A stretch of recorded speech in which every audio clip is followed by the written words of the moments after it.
Thank you very much. On the topic of the last talk, I once met a bilingual dog. It could speak Dutch and English, and I was so impressed by this, I had to go to the toilet and have a little cry. But we're getting off topic. Yes, so my talk is on Cú Chulainn, the original fuckboy. Last time I was here, I talked about Finn McCool not being such a sound lad at all. And I did it in this accent and didn't get lynched. So I thought I'd give it another go. Now, so first of all, Cú Chulainn, who is he? First of all, don't be fooled by this big raidy picture of him, okay? Look, he reminds me of John Smith from Pocahontas, and that was my first crush, don't judge. Now, he was born Satanta, and he was the son of Lou, which Kieran mentioned, which means technically his grandfather, Cian, is a pig. That's another one for another day. Now, he knew he would die young. It was prophesied that he would die in a blaze of glory, and indeed he did. And he sort of used this as an excuse to act like a complete bollocks most of the time. He has a bit of a temper, by which I mean he used to hulk out. So in the text, it was said that he would transform into this huge, shapeless blob and just sort of engulf people like a massive white blood cell, all right? Now, the matter of his name, Cú Chulainn, it means Hound of Cullen. He got this nickname after he killed a dog. I mean, I could end the lecture there, and we could all go home going, yeah, Isabel and Teresa, good point. But I've got 10 minutes to fill. Now, what is a fuckboy? Glad most of you know what that is. I was in a bit of a conflict about using the term because it's a very gendered term, it's a pejorative. And then I got dumped on International Women's Day, and I thought, fuck it. So partly this is fueled by revenge and bitterness. Our favourite kinds. Now, the term fuckboy became very popular, especially with the rise of things like Tinder.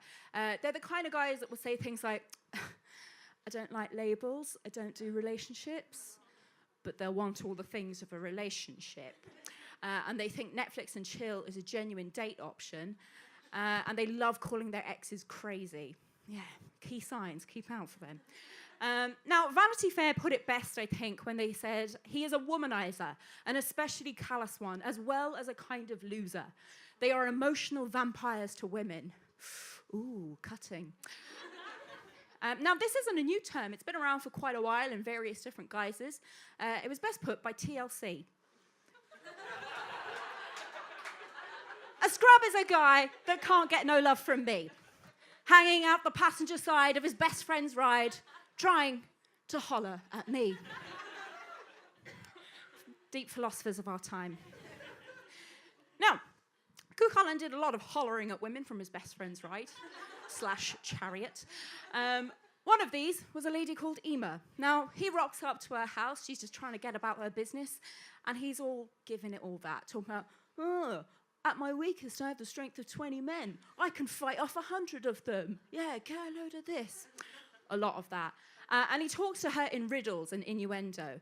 Now, while everyone else is just rolling their eyes at this precocious prick, Emma, well able for him, is able to answer him back in riddles. And this really impresses him. So he decides he can make a commitment to this woman. And he lets her know this by staring intently at her chest and saying, I see a place to rest my sword. Yes, that's right, guys. Ancient Ireland had titty wanks. Now, I'm breaking shit. Cú Chulainn! That's partly me pretending I'm Queen Maeve reincarnated, but more about that later. Now, her father didn't approve of Cú Chulainn, reasonably enough, so he wants to split them up. He doesn't want this happening. So he sets him a series of impossible tasks, which he thinks will get him killed. Now, Cú Chulainn's very cocky. He's feeling quite confident that he can get back safe and sound. So him and Emma vow to wait for one another until these tasks are completed. And indeed, off he trots to Scotland. And while he's gone, Emma stays true to her promise. And when he returns, they get married. But the only thing is, while Emma stayed true to her promise, Cú Chulainn did not. He has a number of affairs throughout their relationship. The first of these is with Aoife. And basically, he literally couldn't keep it in his pants for long enough, even when he was in mortal danger, which is commitment to being a fucktard, all right? Now, Aoife was the daughter of Scathoc. Kieran said he struggled with pronunciations. I'm really struggling, but stay with me. Now, she was a warrior woman from Scotland, and she trained Cú Chulainn, gave him lots of skills and how to fight, made him the great warrior we now know him as. And she sort of had one rule. She was like, look, you can stay, but just don't go anywhere near my daughter. So what's the one thing he does? Tries to get off with her daughter. Yeah. Typical. And he does this, and in the morning, after the deed is done, he's like, "Soz babes, gotta go back home, gonna have to go." That's what he does. And she is in a rage. She actually falls pregnant by him, and, you know, she's left devastated. So she gets her revenge, though, by raising this child with the whole aim is to get revenge on Cú Chulainn. She names him Conla, and he turns up a couple of years later, fights Cú Chulainn. Cú Chulainn accidentally kills him. Oh, bummer. Don't you hate it? Another one, oh, that's the thing. Cú Chulainn is, I essentially think he's Jay from The Inbetweeners, all right? Because we don't know for a fact that this whole thing with Aoife happened. He just rocked up back home after these impossible tasks going, yeah, I banged this bird. Whoa. I don't know how guys talk, I don't. Thank you. But yeah, we all know that. We all went to school with that person who would talk about their holiday in Lanzarote and all the girls they had sex with, and we all knew it was bullshit. This guy, all right? Now, another one of these affairs was a woman named Blanid. She was taken hostage by a king named Cú and herself and Cú Chulainn came up with this plot to get rid of Cú to free her. And Cú Chulainn did this. He slaughtered the king, placed his head up above on a spike. Blanid is free. Hooray. Yeah? Good deed. Yeah? We agree? No. I'm about to shit all over that one as well. No, the thing is, the story of Cú and Blanid is essentially like our version of Beauty and the Beast. See, Cú had a poet called Fercada. He loved the king. He was incredibly jealous of Blanid. And when she decided she was going to head off with Cú Chulainn and be his new lover, he was furious. So he seized her, threw himself and her off the edge of a cliff to their deaths. Not such a great Disney ending, that one, is it? No. But the thing is, with Cú Chulainn, he didn't do it to rescue her or to do the right thing. He rescued her and immediately demanded that she would now be his wife. Not so cool, that, is it? It reminds me of that time that a man in a repeal jumper called me a slut after I refused to have sex with him. Granted, I didn't die. Thin end of the wedge, though, innit? Yeah. Now, one of the main affairs, this is known as Eime's only jealousy. She tolerated his affairs much more than she should have, I would say. But the woman found it is one of his main affairs. Now, she is the wife of Manon MacLear, which is our god of the sea. Now, for those of you who might remember a bit of Greek and Roman mythology, the sea gods are normally these big, muscly lads. They cause huge shipwrecks. They kill loads of sailors.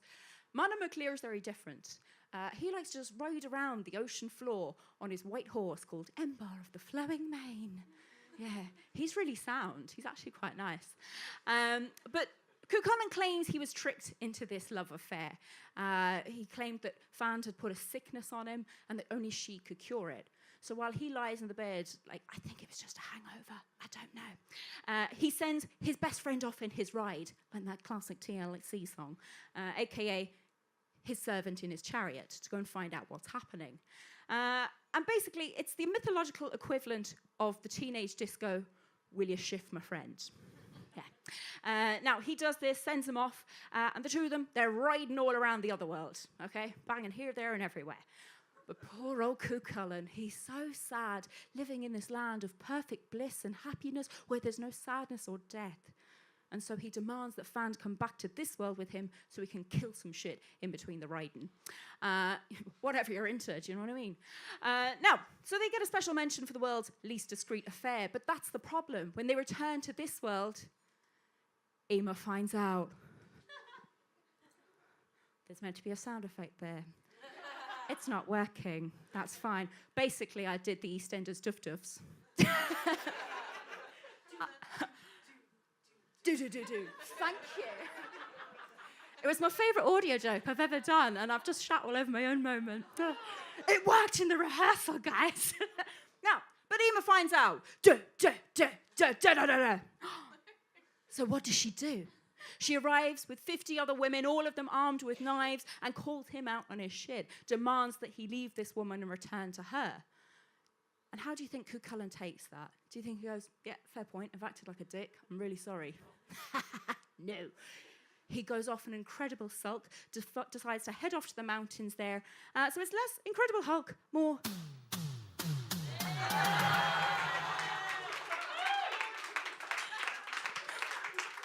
It kind of works.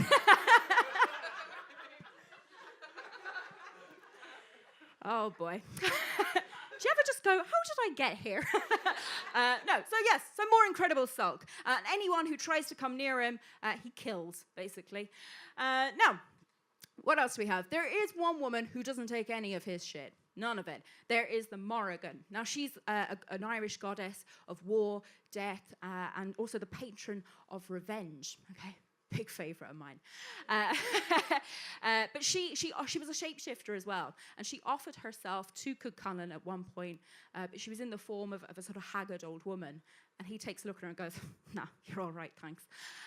Little knowing that this eventually causes his downfall, because if he had gone with her as she had offered, she would have given him great powers. She was offering the sovereignty of Ireland, essentially.